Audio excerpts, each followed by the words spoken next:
This is Max. He is a high school student and is working as a volunteer firefighter at the fire department. His biggest wish is to become an engineer, but to study engineering, good grades are essential. Unfortunately, Max is not a top student, which makes his dream seem to be unattainable.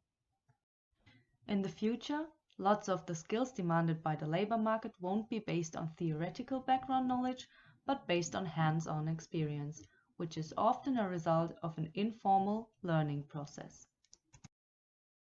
Volunteering enables volunteers to develop skills and competences for personal, social, and civic development that one could not have gained in traditional or professional systems.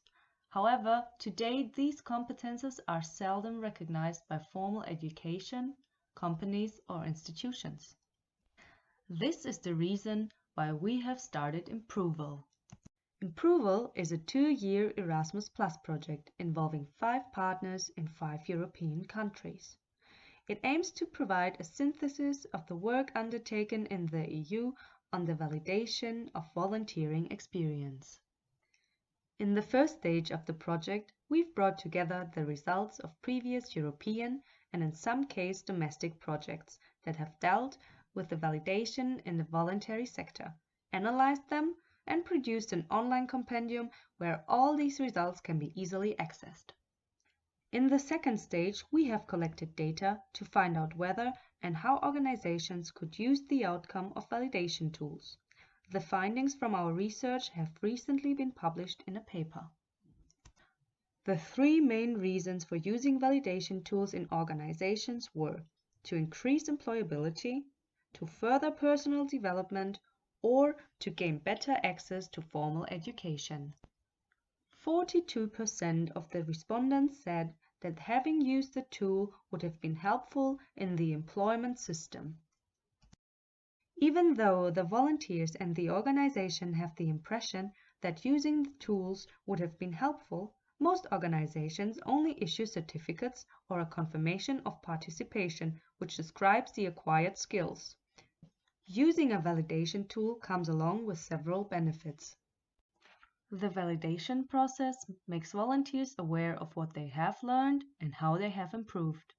It helps recognizing skills acquired through voluntary work and supports the overall assumption that volunteering can lead to professional competence development.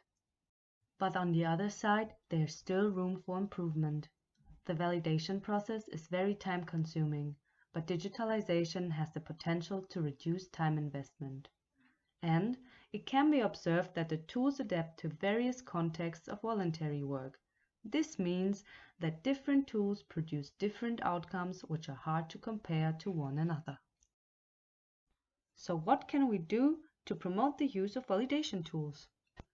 The most important recommendations are to standardize the outcomes of validation tools so that their credibility and reliability can be guaranteed, and to raise awareness and sensitization so that validation is considered as a good investment for individuals and will be accepted by societies.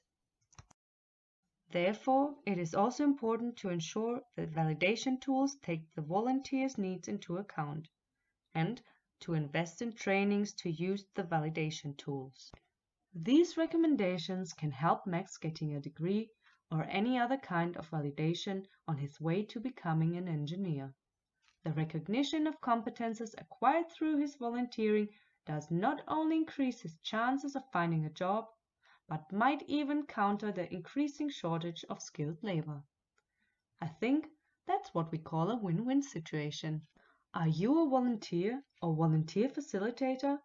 Then check out our website www.improval.eu and stay updated with our project.